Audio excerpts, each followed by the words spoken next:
الحمد لله نحمده ونستعينه ونستغفره ونعوذ بالله من شرور أنفسنا ومن سيئات أعمالنا من يهده الله فلا مضل له ومن يضلل فلا هادي له وأشهد أن لا إله إلا الله وحده لا شريك له وأشهد أن محمدًا عبده ورسوله أما بعد فإن خير الحديث كتاب الله وخير الهدي هدي محمد صلى الله عليه وآله وسلم وشر الأمور محدثاتها وكل محدثة بدعة وكل بدعة ضلالة وكل ضلالة في النار اللهم صل وسلم على نبينا محمد وبارك وسلم وصل عليه أعوذ بالله من الشيطان الرجيم من حمزه ونفخه ونفثه يا أيها الذين آمنوا اذكروا الله ذكرا كثيرا وسبحوه بكرة وأصيلا۔ عیوب اور نقائص سے منزہ اور پاکیزہ تمام قسم کی حمد و ثنا اللہ وحدہ لا شریک لہ کے لیے، اور درود و سلام شفیع للمذنبین خاتم النبیین رسول کریم رؤوف الرحیم صلی اللہ علیہ وآلہ وسلم کی ذات اقدس پر۔ قرآن مجید کا جو حصہ میں نے ابھی آپ کے سامنے تلاوت کیا ہے، اس کا آسان ترجمہ ہے: اے ایمان والو، اللہ تعالیٰ کو بہت زیادہ کثرت کے ساتھ خوب اچھی طرح حد سے بڑھ کر یاد کیا کرو، اور صبح اور ڈھلتے دن اللہ تبارک و تعالیٰ کی پاکی جو ہے اس کو بیان کیا کرو۔ سامعین محترم،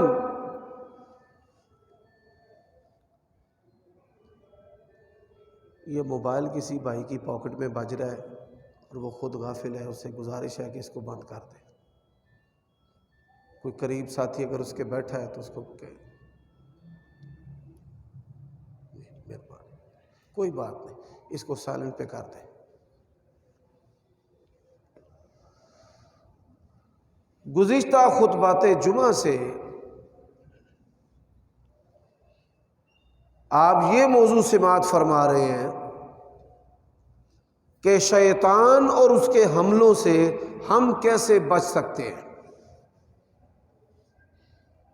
شیطان جو ہے وہ ہماری جانوں کا بھی دشمن ہے،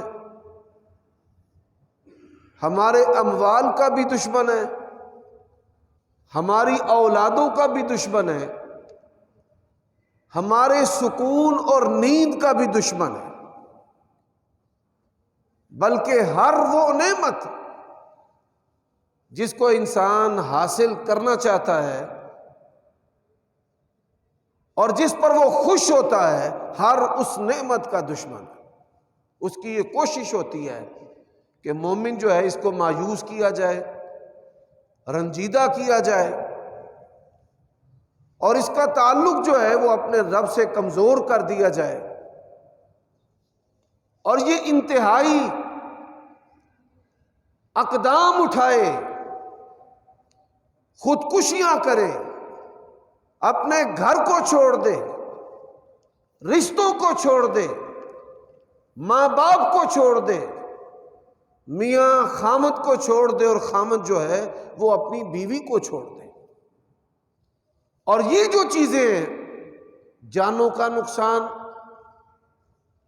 اموال کا نقصان، اپنے جو جان سے عزیز رشتے ہیں ان کے بارے میں نفرت اور بیزاری جو ہے یہ شیطان جو ہے وہ پیدا کرتا ہے، اور اس کے نقصانات اور اس کے مفاسد جو ہیں وہ کسی سے بھی مخفی اور پوشیدہ نہیں ہے۔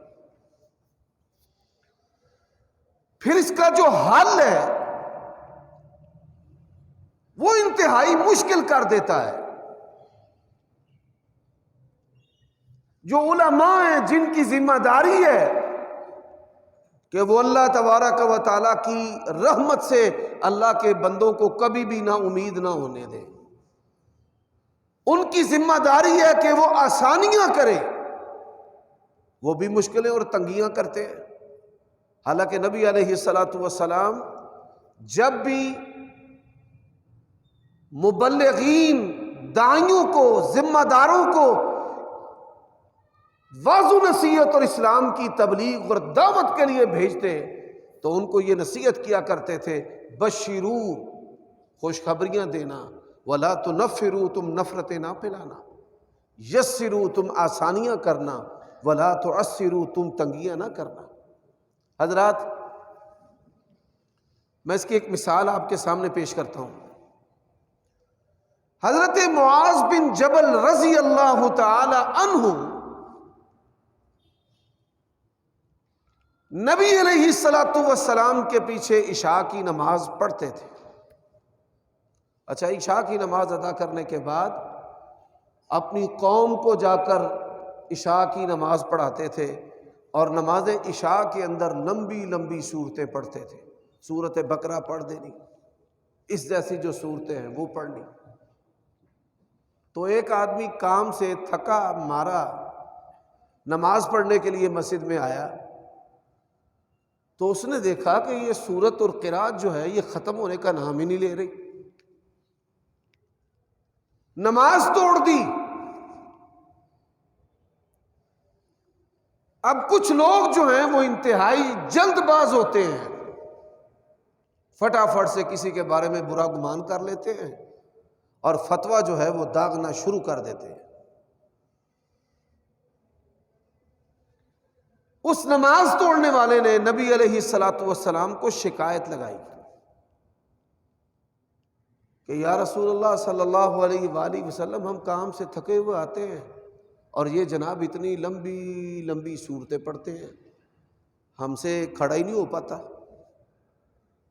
تو نبی علیہ الصلاۃ والسلام نے معاذ بن جبل رضی اللہ تعالیٰ عنہ کو نصیحت کی ڈراوے کے انداز میں، انت فتان،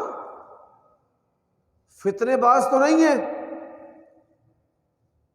اور یہی وجہ ہے کہ آپ صلی اللہ علیہ وآلہ وسلم نے فرمایا لوگوں کو نمازیں پڑھانی ہے تو مختصر پڑھانی ہے، خود پڑھنی ہے تو لمبی پڑھنی ہے۔ بڑی معذرت کے ساتھ ہم جو بے اثر نمازی ہیں نا، ان کی ایک علامت اور نشانی یہ بھی ہے، لوگوں کو ہم نمازیں پڑھائیں گے لمبی لمبی، بڑے بڑے اداکار اور فنکار اور گلوکار قسم کے قاری جو ہیں لاکھوں روپے لگا کر ہم لاتے ہیں، لیکن وہ نمازیں بے حضور ہوتی ہیں۔ حضرات، جب خود پڑھتے ہیں تو 2-3 منٹ کے اندر جھٹ پٹ، اور جب پڑھاتے ہیں تو لمبی لمبی پڑھاتے ہیں۔ حالانکہ اللہ کے نبی علیہ الصلاۃ والسلام نے فرمایا کہ لوگوں کو پڑھانی ہے تو خفیف پڑھانی ہے، خود پڑھنی ہے تو لمبی لمبی پڑھنی ہے۔ ہم نے نبی علیہ الصلاۃ والسلام کی تعلیم کو یہاں بھی الٹ کر کے رکھ دی ہے۔ حالانکہ آپ صلی اللہ علیہ وآلہ وسلم کی یہ عادت مبارکہ تھی، 2 کاموں میں اگر اختیار ہوتا کہ کس کو اختیار کیا جائے تو آپ صلی اللہ علیہ وآلہ وسلم آسانی کو اختیار فرماتے ہیں۔ اور دین اسلام کا جو مزاج ہے، تشخص اور اس کی جو پہچان ہے، ان الدین یسر، دین جو ہے وہ آسان ہے۔ حضرات، اب علماء جو ہیں وہ دنیا داری کے لیے یا اپنی ہیبت کے لیے لوگوں کے لیے مزید تنگیاں پیدا کرتے ہیں، اور اس کا نتیجہ کیا ہے کہ لوگ مسجدوں سے نہیں دین سے بھی دور ہو جاتے ہیں۔ اب وہ آسانیاں کیا ہیں؟ سب سے پہلی بات، آپ نماز پڑھتے ہیں نہیں پڑھتے، آپ 5 پڑھتے ہیں یا 3 پڑھتے ہیں، آپ 3 پڑھتے ہیں یا 1 پڑھتے ہیں، آپ پر غسل جنابت فرض ہے یا نہیں فرض، آپ حالت وضو میں ہیں یا وضو کے بغیر ہیں۔ سیدہ عائشہ ام المؤمنین صدیقہ کائنات رضی اللہ تعالی عنہا بیان کرتی ہیں کہ اللہ کے نبی علیہ الصلاۃ والسلام ہر حالت میں اللہ تبارک و تعالیٰ کو یاد کیا کرتے تھے۔ آج ہماری زندگیاں اللہ تبارک و تعالیٰ کے ذکر سے خالی ہیں، اور اللہ تبارک و تعالیٰ کا ذکر جو ہے وہ ہر حالت میں ہو سکتا ہے۔ اب اس کا نقصان کیا ہے؟ نبی علیہ الصلاۃ والسلام کا فرمان ہے، مثل الذی یذکر ربہ ومثل الذی لا یذکر، فرمایا اس بندے کی مثال جو اللہ کو یاد کرتا ہے اور وہ بندہ جو اللہ تبارک و تعالیٰ کا ذکر نہیں کرتا، فرمایا زندہ اور مردہ کی طرح ہے۔ پہلا تو فرق یہ ہے کہ آپ اللہ تبارک و تعالیٰ کو اس کے پسندیدہ کلمات کے ساتھ پکارا کریں، اور میری یہ نصیحت ہے، ہر وہ کلمہ جس کے آغاز میں، انتہا میں، درمیان میں لا الہ الا اللہ ہے، وہ کلمہ اللہ کو سب سے زیادہ پسند ہے۔ وہ کلمہ آپ کو شیطان سے بچائے گا، وہ کلمہ آپ کو آپ کے دشمنوں کی بھیٹ چڑھنے سے بچائے گا۔ آپ وہ کلمہ پڑھیں، اللہ کی قسم ہے اللہ آپ کے مخالفین کو اندھا کر کے آپ کو بچائے گا۔ ہر وہ کلمہ جس کے اندر لا الہ الا اللہ ہے، لا الہ الا اللہ، لا الہ الا اللہ وحدہ لا شریک لہ، لہ الملک ولہ الحمد وہو علی کل شیء قدیر، لا الہ الا انت سبحانک انی کنت من الظالمین۔ اور اسی طرح صحابہ کرام رضوان اللہ علیہ مجمعین کو اللہ تعالیٰ نے بڑا کمال کا مزاج دیا ہوا تھا۔ اللہ کے نبی نے ان کا تزکیہ نفس کیا، ان کے دل بڑے پاکیزہ تھے، ان کے سوال بڑے عمدہ تھے۔ یا رسول اللہ صلی اللہ علیہ وسلم، آپ کوئی ایسی دعا بتائیں، ایسا کلمہ بتائیں، بندہ وہ کلمہ پڑھے اور اللہ تعالیٰ اس کی دعا جو ہے فوراً پوری کر دے۔ ہماری پنجابی زبان کے اندر کہتے ہیں ہتھیلی پر سرو جمانا ہے۔ یہ جو سرسوں ہیں اس کے دانے بڑے باریک اور گول ہوتے ہیں، اور یہ ہاتھ پر ٹک نہیں پاتے، یعنی ناممکن کو ممکن کرنا۔ کوئی ایسا ہمیں کلمہ بتا دے کہ ہم وہ پڑھیں تو اللہ تبارک و تعالی ہماری اس خواہش کو پورا کر دے۔ اب کتنے ہم میں سے بندے ہیں کہ جن کو یہ کلمہ آتا ہے، نبی علیہ الصلاۃ والسلام نے سکھایا ہے، اور کوئی بڑا نہیں ہے اور قطعی طور پر مشکل بھی نہیں ہے۔ لا الہ الا اللہ الاحد الصمد الذی لم یلد ولم یولد ولم یکن لہ کفوا احد۔ قل هو اللہ کا کچھ حصہ ہے، ہم پڑھتے ہیں قل هو اللہ احد، قل هو اللہ، یہ جو جملہ ہے اس کو آپ اتار دیں اور اس کے شروع میں لگا دیں لا الہ الا اللہ، لا الہ الا اللہ الاحد الصمد الذی لم یلد ولم یولد ولم یکن لہ کفوا احد۔ اللہ کے نبی علیہ الصلاۃ والسلام نے فرمایا کہ بندہ جب یہ کلمہ پڑھ کر اپنے رب سے مانگتا ہے نا، اللہ اس کو ضرور عطا کرتا ہے۔ لیکن آپ دیکھیں ہماری زندگیاں جو ہیں وہ اس چاشنی اور اس مٹھاس سے بھی خالی ہیں۔ تو ہر وہ کلمہ جس کے اندر لفظ لا الہ الا اللہ، یہ کلمہ جو ہے یہ اللہ تبارک و تعالیٰ کو بڑا ہی پسند ہے۔ حضرات، اب دوسرا جو عمل ہے وہ کیا ہے جس کی وجہ سے ہم پریشان ہیں؟ ہمارے گھروں میں ناچاکیاں ہیں، لڑائیاں، ہمارے گھروں میں بے برکتی ہے، ہمارے گھروں میں نا اتفاقی ہے، ہمارے گھروں میں بیماریاں ہیں، ہمارے گھروں میں زندگیوں میں فتنے ہیں۔ اب دوسرا عمل کیا ہے؟ نبی علیہ الصلاۃ والسلام کا فرمان ہے، اپنے گھروں میں قرآن مجید کی تلاوت کیا کرو۔ جس گھر میں قرآن کی تلاوت نہیں کی جاتی، فرمایا وہ گھر جو ہے وہ شیطان کا گھر ہے، شیطانوں کے وہاں پر بسیرے ہیں۔ اب ہم جائزہ لیں کہ ہمارے گھروں میں کیا ہماری مائیں، کیا ہمارے باپ، کیا ہم، اور کیا علماء اور کیا مذہبی، کیا حاجی اور کیا نمازی، اور کیا 100 کی سپیڈ پہ عمرے کرنے والے، مال و دولت، صاحب ثروت، عمرے پہ عمرے کیے جا رہے ہیں۔ لیکن نبی علیہ الصلوۃ والسلام نے وہ اعمال کہ جن کا ثواب حج عمرے کے برابر ہے، ان اعمال کی پرواہ نہیں ہے۔ وہ اعمال جو ان سے بھی زیادہ اہم اور وزنی ہیں اور ان کے فوائد اور اثرات ہیں، ہم وہ اعمال جو ہیں وہ کرتے ہی نہیں ہیں۔ اب تیسری جو چیز ہے، 100 میں سے نہیں، 1000 میں سے ایک گھرانہ ایسا ہے کہ جس گھر کے اندر سورۃ بقرہ جو ہے اس کی تلاوت کی جاتی ہو۔ ایک، آپ اور میں، ہم سب یہاں پر جائزہ لیں کہ کیا اس مہینے کے اندر ہمارے گھر میں کسی فرد نے سورۃ بقرہ کی تلاوت کی ہے؟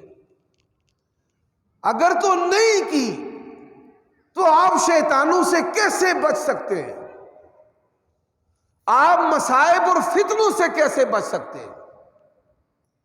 شیطان ہمیں ایسے کھانے کھلاتے ہیں کہ جن سے بیماریاں پیدا ہوتی ہیں، ہمیں ایسے وقت پر سلاتے ہیں کہ جس سے بیماریاں پیدا ہوتی ہیں، ہمیں ایسے بستروں پر سلاتے ہیں جس سے بیماریاں پیدا ہوتی ہیں، ہمیں ایسے بیت الخلاء اور واش روموں کے اندر وہ استنجا، پیشاب اور پاخانہ کرواتے ہیں جس سے بیماریاں پیدا ہوتی ہیں۔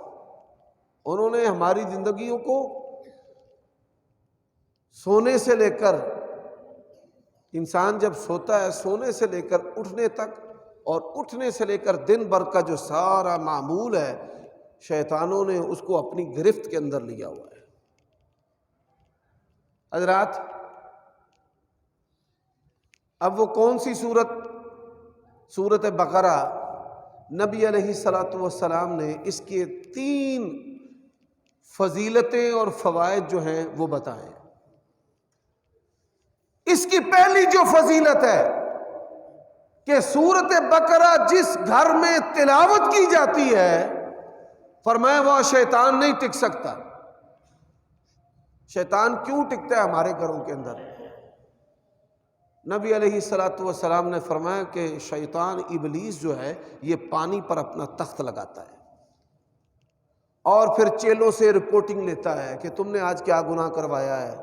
وہ کہتا ہے کہ میں نے قتل کروایا۔ وہ کہتا ہے تو نے کچھ نہیں کیا۔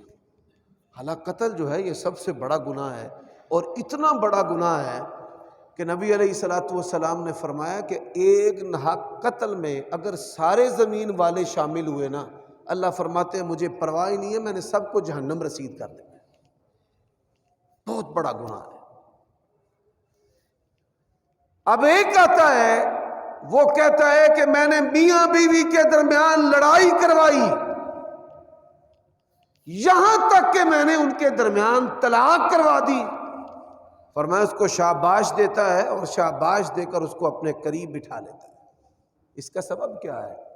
معاشرے کی اساس، خاندانی نظام کی جو اساس اور بنیاد ہے وہ میاں بیوی ہے، اور اس کائنات کا جو پہلا رشتہ ہے، اللہ تعالیٰ نے کائنات میں سب سے پہلے جو رشتہ بنایا ہے، آپ یہ سن کر حیران ہوں گے کائنات میں جو سب سے پہلا اللہ نے رشتہ بنایا ہے وہ میاں بیوی کا رشتہ بنایا ہے۔ حضرت آدم علیہ السلام اور حوا سلام اللہ علیہا، یہ دونوں میاں بیوی۔ وَبَثَّ مِنْهُمَا رِجَالًا كَثِيرًا وَنِسَاءً وَاتَّقُوا اللَّهَ الَّذِي تَسَاءَلُونَ بِهِ وَالْأَرْحَامَ إِنَّ اللَّهَ كَانَ عَلَيْكُمْ رَقِيبًا۔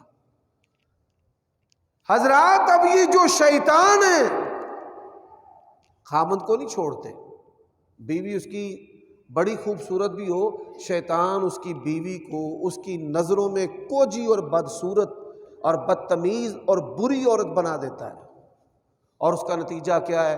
وہ باہر منہ مارتا ہے، اوروں کی طرف متوجہ ہوتا ہے، زنا کی طرف لپکتا ہے۔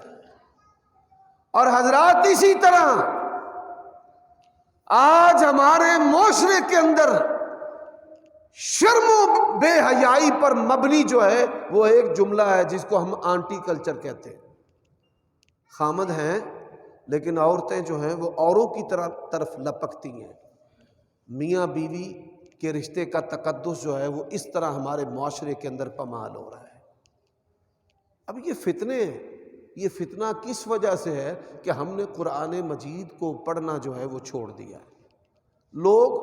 ہم لوگوں کی عادت بن چکی ہے، کام جو ہے 10 دن میں پروسیس کے مطابق ہونا ہے تو ہم کہتے ہیں 10 گنا پیسے لے لو اور ابھی کر دو، اور جلدی بھی نہیں ہے کہ مر جانا ہے ہم نے 10 دن سے پہلے اور اللہ کی بارگاہ میں ہم سے پوچھا جائے گا تیرا 10 دن پاسپورٹ کیوں نہیں سی بنیا، لہذا تو جنت نہیں جا سکتا، تیرا بجلی کا میٹر نہیں سی لگا تو جنت نہیں جا سکتا۔ بلا وجہ کی ہمیں جلدی ہے، سرکاری جو پروسیس ہے ہم اس کو قبول کرنے کے لیے تیار نہیں، اور بلا وجہ ہم رشوتیں دیتے ہیں۔ ایسے ہی ہمارا جو ہے وہ مزاج بن چکا ہے۔ اب ماں باپ جو ہے، ماں باپ یہ اپنی اولاد کے بادشاہ سلامت بن جاتے ہیں، ایسے کرو ایسے کرو، یہ ایسے جو حکم دینا ہے یہ بھی شیطان کی ایڈوائس پہ ماں باپ حرکتیں کرتے ہیں۔ ایسی اولاد جو ہے ان کو عمل کے ساتھ سکھایا جاتا ہے، آپ عمل کریں، آپ خود نماز پڑھیں گے آپ کا بچہ نمازی بنے گا، آپ خود قرآن پڑھیں گے آپ کا بچہ جو ہے وہ نمازی جو ہے قرآن پڑھے گا، نمازی بنے گا۔ ہر بچہ جو ہے وہ بے خوابی کا شکار ہوتا ہے۔ آپ کے بچے کی آنکھ کھلے اس وجہ سے کہ میرا باپ تہجد پڑھ رہا ہے اور وہ اللہ کے سامنے رات کے پچھلے پہر میں رو رہا تھا، صرف ایک دفعہ بچہ اس طرح جاگ جائے نا، یقین جانیے اس کی لگام اور اس کی شہوت کی لگام اللہ کا ڈر بن جاتا ہے۔ اسے پتہ ہے کہ میرا باپ کیا ہے۔ نہ ہم قرآن پڑھتے ہیں، نہ ہم نماز پڑھتے ہیں، نہ ہم تہجد پڑھتے ہیں، نہ اللہ کے سامنے روتے ہیں، نہ گڑ گڑاتے ہیں، نہ مانگتے ہیں، حتیٰ کہ واللہ العظیم آج رشتوں کے درمیان شیطان کس طرح حائل ہوا ہے، علماء سمیت، ہم مولویوں سمیت، ہم اپنے بچوں کو اتنا وقت نہیں دیتے جتنا وقت ہم اپنے موبائل کو دیتے ہیں۔ ہر بندہ اپنے موبائل کے اندر مصروف ہے اور کوشش ہوتی ہے کہ میرا بچہ مجھ سے دور ہو جائے، یہ میرے پاس نہ رہے اور میرے قریب نہ آئے۔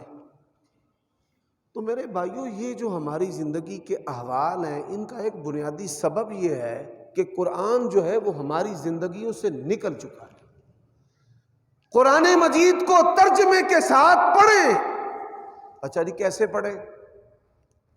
یہاں ہماری مسجدوں کے اندر ٹائلیں لگائی جاتی ہیں، کارپٹ بچھائے جاتے ہیں، علم و حکمت اور افتاء کی صلاحیت رکھنے والے پختہ جو علماء ہیں ان کو ہم تنخواہیں دینے کے لیے تیار نہیں۔ سانو چاہیے نا جی جھاڑو پھیرن والے انتظامیہ دے کہن دیتے حضرت جھاڑو بھی انج نہیں کرن گے، ہمیں تو ایسے چاہیے، ہمیں وہ چاہیے کہ ہم ان کو ڈکٹیٹ کریں ایسے چلو، ہمیں وہ نہیں چاہیے کہ امام صاحب خطیب صاحب آپ ہمیں قرآن مجید بتاتے جائیں، حدیث سناتے جائیں، آپ بھی عمل کرتے جائیں ہم بھی عمل کرتے جائیں۔ تو میرے بھائیوں دوستو ہم نے قرآن مجید کو اپنی زندگیوں سے اس طرح نکال دیا ہے۔ اب اس کا نتیجہ کیا ہے؟ ہماری مساجد کے اندر قرآن مجید کی کلاسیں نہیں ہوتی، پہلے آج سے آپ 20 سال پیچھے چلے جائیں، 15 سے 20 سال، ہر مسجد کے اندر ترجمہ کلاس جو ہے وہ ہوتی تھی، الا ماشاء اللہ۔ حضرات اسی طرح پہلے ہمارے سرہانوں پر رب کا قرآن ہوتا تھا، آج ہمارے سرہانوں کے ساتھ موبائل ہے، وہ خواہ دادا ہے دادی ہے، وہ خواہ ماں ہے خواہ باپ ہے۔ تو نبی علیہ الصلوۃ والسلام کا فرمان کیا ہے؟ سورۃ بقرہ جو بندہ پڑھے گا، شیطان جو ہے وہ بھاگ جائے گا۔ اس پر جو شیطان کا تسلط ہے نا، یہ میاں بیوی کے تعلقات کے اندر جو بگاڑ آتا ہے نا، اسی طرح کئی بندے ہیں نظر بد سے ان کے سر کے بال جو ہے وہ جھڑنا شروع ہو جاتے ہیں، گنجے ہو جاتے ہیں، بڑی دوائیاں جو ہیں وہ کھاتے پیتے لگاتے ہیں۔ اسی طرح بڑے بڑے مرد جو ہیں، جو شکایت کرتے ہیں کہ جنسی قوت ہماری کمزور ہے، بالخصوص میں ان کو یہ نصیحت کرنا چاہتا ہوں کہ اگر آپ چاہتے ہیں کہ یہ سارے عوارض آپ کی زندگی سے نکل جائیں تو آپ سورۃ بقرہ کو مضبوطی سے پکڑ لیں، ایسے اس کو پڑھیں، اس کو پڑھیں، بار بار پڑھیں۔ نبی علیہ الصلوۃ والسلام کا فرمان ہے، یہ اللہ کے نبی نے کہا ہے، فرمایا شیطان بھاگ جائے گا، اس کو پڑھیں۔ اچھا صدقے جائیے مولویاں دے، یقین جانے ہمیں تو تعجب ہوتا ہے، نہ آپ پڑھ دے رہے تے نہ لوکاں نوں پڑھن تے لاندے نے۔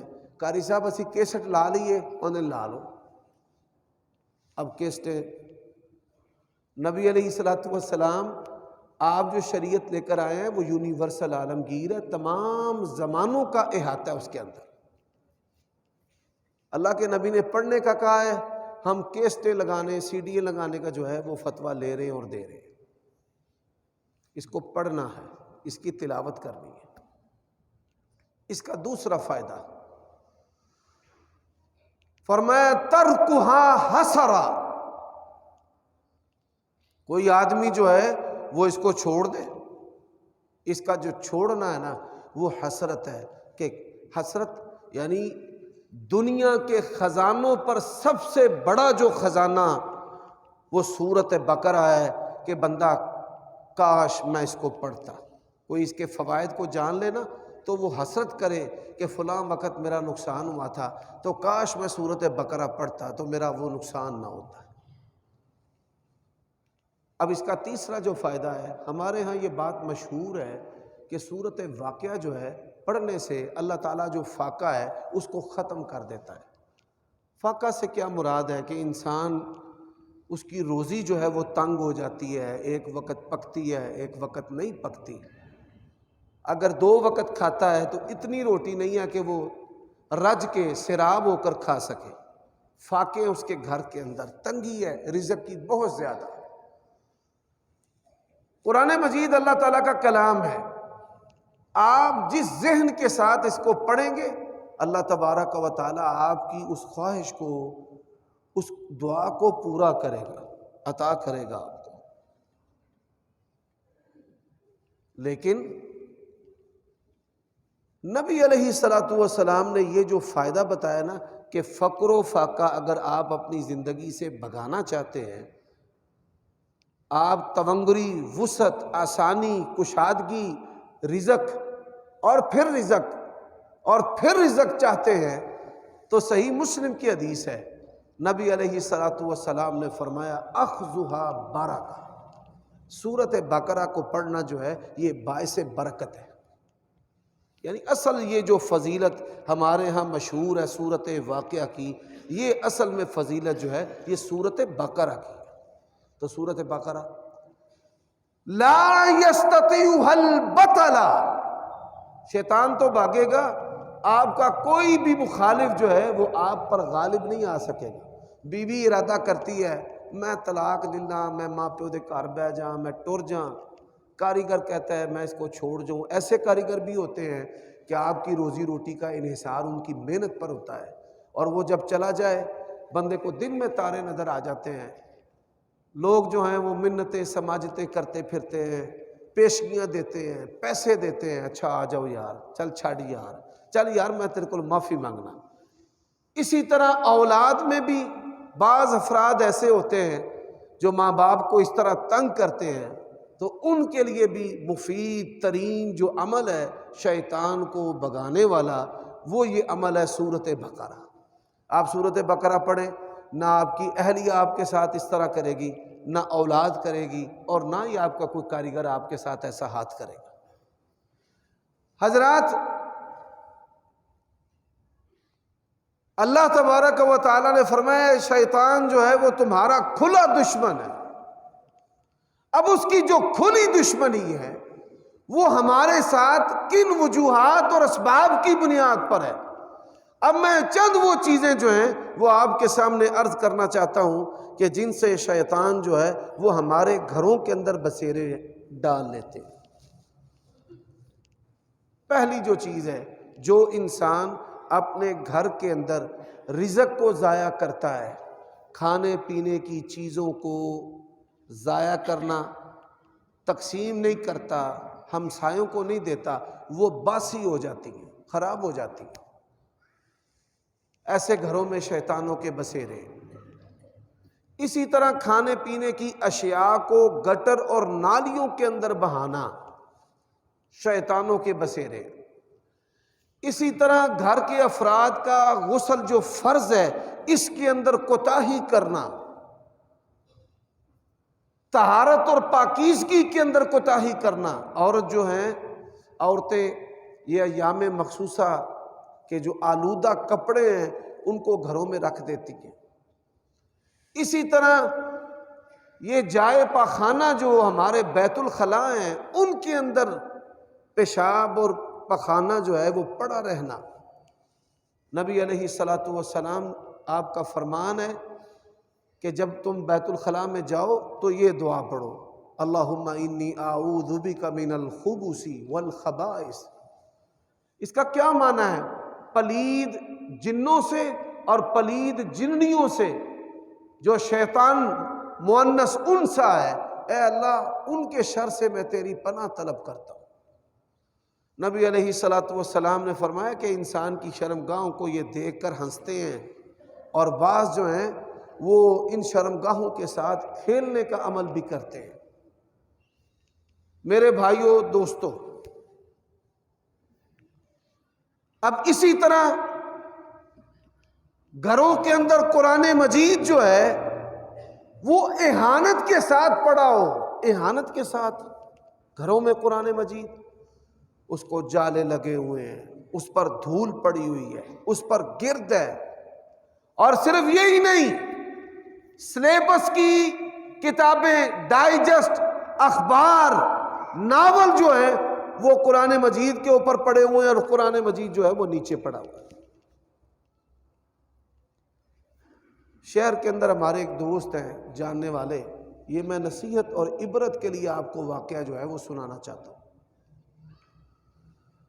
وہ کہتے ہیں کہ اچانک جو ہے وہ میری والدہ گر گئیں، علاج معالجے کے لیے ہم ہسپتال گئے، کئی دن لگ گئے۔ جب وہ گھر آئیں بیوی بیمار، وہ گھر آئی تو بچے بیمار، ایک کے بعد دوسرا۔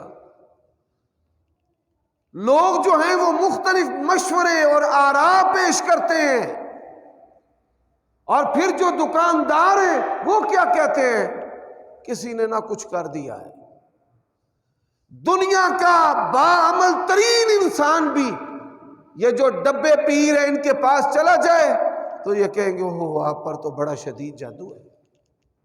اور آپ نے سوشل میڈیا پر بھی دیکھا ہوگا کہ قرآن مجید کے ساتھ فال نکالے جا رہے ہیں، قرآن مجید کو کینچی کے ساتھ، دھاگے کے ساتھ، ڈوری کے ساتھ لٹکا کر مختلف باتیں کہی جاتی ہیں، اور یہ نوسر باز اور شعبدہ باز لوگ جو ہیں وہ اپنی انگلیوں کے ساتھ حرکت دے کر قرآن مجید کو ہلاتے ہیں۔ میں ان سے سوال کرتا ہوں کہ جب نبی علیہ السلام پر جادو ہوا، آپ صاحب قرآن ہیں، آپ نے یہ تدبیر اختیار کیوں نہیں کی؟ جبرائیل علیہ السلام آئے، جبرائیل علیہ السلام نے آپ کو دم کیا، کنویں میں سے وہ جادو زدہ چیزیں جو ہیں جن کے اوپر جادو کیا گیا، نبی علیہ السلام کے بال استعمال کیے گئے، وہ چیزیں نکلوائی گئیں۔ تو یہ جو طریقہ واردات ہے نوسر بازوں کا، شوبدہ بازوں کا، یہ قرآن مجید کی اہانت کے اندر آتا ہے کہ قرآن مجید عظیم کتاب کو انتہائی گھٹیا مقصد کے لیے استعمال کیا جا رہا ہے۔ میرے بھائیوں دوستو، اب مختلف جو ہیں وہ عامل آئے، انہوں نے کہا جی تیرے گھر میں بڑا سخت جادو ہے، اور پھر جب یہ عامل بے بس ہو جاتے ہیں نا، پہلے تو بڑے ربوبیت کے دعوے کرتے ہیں، اور جب بے بس ہو جاتے ہیں آندے نے کار نہیں تینوں راس تو ویچ کے کدے اور ہی ٹور جا۔ لوگوں کی فیکٹریاں بکوا دیتے ہیں، دکانیں بکوا دیتے ہیں، مکان بکوا دیتے ہیں، ایسے ایسے ظالم ہے دنیا کے اندر۔ وہ بندہ سوچتا ہے، شیطان اس کے ذہن میں ڈالتا ہے لے تیرا رب تیرے کام آیا ہے، کنے مولوی ساد لینی۔ حضرات اللہ کی قسم ہے میں نے کئی بندوں کو ایمان گواتے دیکھا ہے۔ تو وہ کہتا ہے کہ پھر صفائی ستھرائی گھر کی گئی، کوئی تلاش کرو جی کسی جگہ تے کوئی تویز تو نہیں نہ پیا، کہیں پر تویز تو نہیں ہے۔ تو کیا دیکھا کہ ہم نے اونچی جگہ پر ایک الماری کے اوپر قرآن مجید رکھا تھا، تو قرآن مجید کے اوپر جوتا پڑا ہوا تھا۔ یہ بچوں کی عادت ہے نا، جوتے ایک دوسرے پر پھینکتے ہیں، مارتے ہیں، تو ایسے کسی کے بچے کے پھینکنے سے وہ جوتا جو ہے وہ قرآن مجید کے اوپر پڑا۔ اب ان کی بد نصیبی کیا ہے، کئی دنوں تک، مہینوں تک قرآن مجید ویسے ہی پڑا رہتا ہے۔ روزانہ برتنوں کو صاف کریں گے، قالین کو صاف کریں گے، فرش کو صاف کریں گے، کپڑوں کو صاف کریں گے، لیکن کئی ماہ سے پڑا ہوا قرآن مجید گرد کے ساتھ اٹا پڑا ہے، اس کو کبھی بھی صاف نہیں کریں کہ چلو ہمارے نصیبے میں اس کو کھولنا نہیں ہے، کم از کم ہم روزانہ اس کو صاف تو کریں۔ کہتا ہے اللہ کی قسم ہے اس کو ہٹانے کی دیر ہوئی، اللہ نے ہر چیز ہی سیدھی کر دی۔ یہ بطور عبرت کے میں آپ کی خدمت میں اس واقعہ کو عرض کر رہا ہوں۔ تو آپ اپنے گھروں میں قرآن مجید کی تلاوت، ترجمے کے ساتھ قرآن مجید کو پڑھنا، پھر بالخصوص سورۃ بقرہ، یہ ایک ایسی مایوسی سی چھائی ہوئی ہے، ہم سنتے ہیں کرتے پھر نہیں ہیں۔ کریں گے تو اس کی حلاوت، مٹھاس، لذت اور اس کے فوائد جو ہیں وہ ہمیں نصیب ہوں گے، اور ہمارا اللہ تعالیٰ اور اس کے رسول پر اور توکل اور اعتماد اور بھروسہ جو ہے وہ بڑھے گا۔ لوگ انگریز، ہم پیدا تو مسلمان ہوئے ہیں، لیکن بد نصیبی یہ ہے ہماری زبانوں سے ڈاکٹروں کی، وکیلوں کی، سیاستدانوں کی تعریفیں تو ہوتی ہیں، اور جتنی تعریفیں ہم ان کی کرتے ہیں اس کا 10واں حصہ بھی اللہ اور اس کے رسول کی تعریف نہیں کرتے۔ تو یہ چیز اللہ تعالیٰ نے قرآن مجید میں فرمائی ہے، یا ایھا الذین آمنوا اذکروا اللہ ذکرا کثیرا۔ اگر آپ شیطان سے آزادی چاہتے ہیں، اس کے کچوکوں سے، اس کی شرارتوں سے، اس کے نقب لگانے سے، اس کے درارے ڈالنے سے، بیماریاں مسلط کرنے سے، تو اس کا ایک آسان حل ہے کہ آپ ہر حال میں اللہ کو یاد کیا کریں، اللہ کا ذکر کیا کریں، اللہ کے پسندیدہ کلمات کے ساتھ۔ اور یہ کلمات آپ جب بھی پڑھیں گے شیطان جو ہے وہ آپ پر کبھی بھی تسلط نہیں جما سکے گا۔ آپ جب بھی ذکر کریں گے اللہ آپ کا دل پھیر کر آپ کو نماز کی طرف لے آئے گا۔ آپ ذکر کریں گے آپ کو اللہ قرآن کی طرف لے آئے گا۔ آپ ذکر کریں گے اللہ آپ کو نشے سے دور کر دے گا۔ آپ ذکر کریں گے اللہ آپ کو زنا، فواحش، بدکاری سے دور کر دے گا۔ آپ ذکر کریں گے اللہ تعالیٰ بیماریوں سے آپ کو بچا لے گا۔ اتنے فوائد ہیں کہ جس کو نہ شمار کیا جا سکتا ہے اور نہ کما حقہ بیان کیا جا سکتا ہے۔ اور اللہ نے قرآن مجید میں کیا کہا ہے، وَالذَّاكِرِينَ اللَّهَ كَثِيرًا وَالذَّاكِرَاتِ أَعَدَّ اللَّهُ لَهُم مَغْفِرَةً وَأَجْرًا عَظِيمًا۔ جو کثرت کے ساتھ ذکر کرنے والے مرد ہیں اور کثرت کے ساتھ ذکر کرنے والی عورتیں ہیں، اللہ تعالیٰ نے ان کے لیے بخشش اور ان کے لیے اجر عظیم جو ہے وہ تیار کر رکھا ہے۔ اللہ سے دعا ہے اللہ تعالیٰ ہم سب کو عمل کی توفیق عطا فرمائے۔